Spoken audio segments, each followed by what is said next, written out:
Language section एक ऐसा section है जिसमें आप चाहो तो 15 में से 15 मार्क्स ला सकते हो।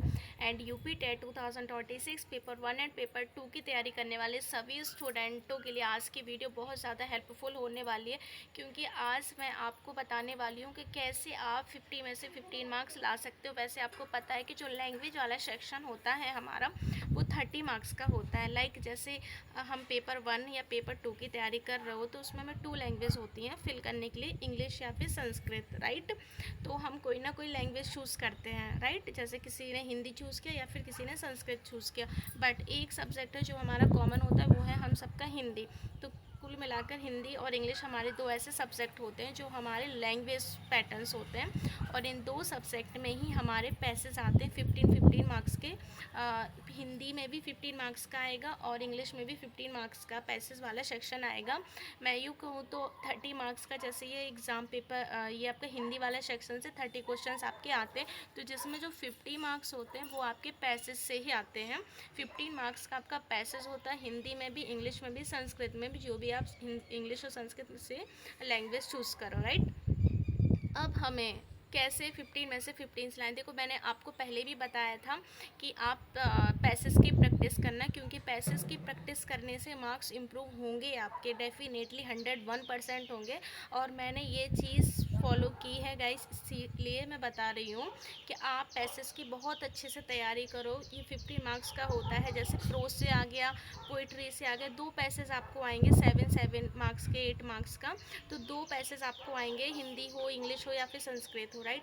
और इसमें आप पूरे मार्क्स कैसे ला सकते हो, तो ये ट्रिक मैं बताने वाली हूँ। आपने पैसेज की अच्छे से प्रैक्टिस की, आपने पैसेज को अच्छे से पढ़ा, बस अदर्स चीज़ें हैं जो आपको पढ़नी, वो है थोड़ा सा बेसिक। देखो पैसेज नॉर्मली बहुत ईजी आता है, चाहे आप हिंदी का दो, इंग्लिश का दो या फिर संस्कृत का दो। और आपको भी पता होगा कि पैसेज से ही हमें क्वेश्चंस ढूंढने होते हैं, राइट। जैसे पैसेज हमारा जो दिया होता है उससे हमें क्वेश्चंस ढूंढने होते हैं। तो क्वेश्चंस आप पूरे करेक्ट करके, यदि आपकी लैंग्वेज सेक्शन में अच्छी पकड़ है, यदि लैंग्वेज सेक्शन आपका बहुत अच्छा है, बहुत अच्छी प्रैक्टिस है आपकी, तो फिर आप इसमें 50 में से 15 मार्क्स ला सकते हो गाइस। ये बिल्कुल डिफ़िकल्ट नहीं है, बस आपको लैंग्वेज को समझना आना चाहिए, क्वेश्चंस किस तरीके से पूछा गया। और मोस्टली जो क्वेश्चंस होते हैं, पैसेज होते हैं, उनके आंसर भी पैसेज में ही होते हैं। वो जो अदर्स जो कुछ होते हैं, जैसे हिंदी में पूछ लिया किसी वर्ड का सर्वनाम बताओ, इसमें कौन सा वाच्य है, या फिर इसका परिविलोम शब्द क्या होगा, इस तरीके से। इसी तरीके से इंग्लिश में भी आता है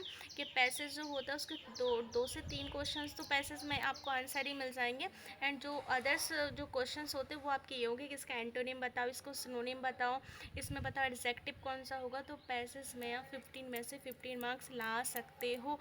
और इतना स्कोर 15 में से 15 आ ही जाएंगे, बाकी अब 15 में से तो आप तैयारी कर रहे हो तो 25 प्लस तो वैसे भी आपका हो जाएगा।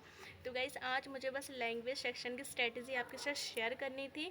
मुझे ये बताना था कि अब बहुत कम टाइम बचा हुआ है, तो जितना हो सके पीवाईक्यू तो आप लगा ही रहे हैं, बट आप लैंग्वेज सेक्शन की प्रैक्टिस भी अच्छे से कर लीजिएगा, क्योंकि लैंग्वेज सेक्शन एक ऐसा सेक्शन है जिसमें आप बहुत अच्छा स्कोर कर सकते हो, राइट। सो बस हिंदी हो, इंग्लिश हो या फिर संस्कृत हो आपका, तो प्रैक्टिस कीजिए जिससे आपके मार्क्स इम्प्रूव हों।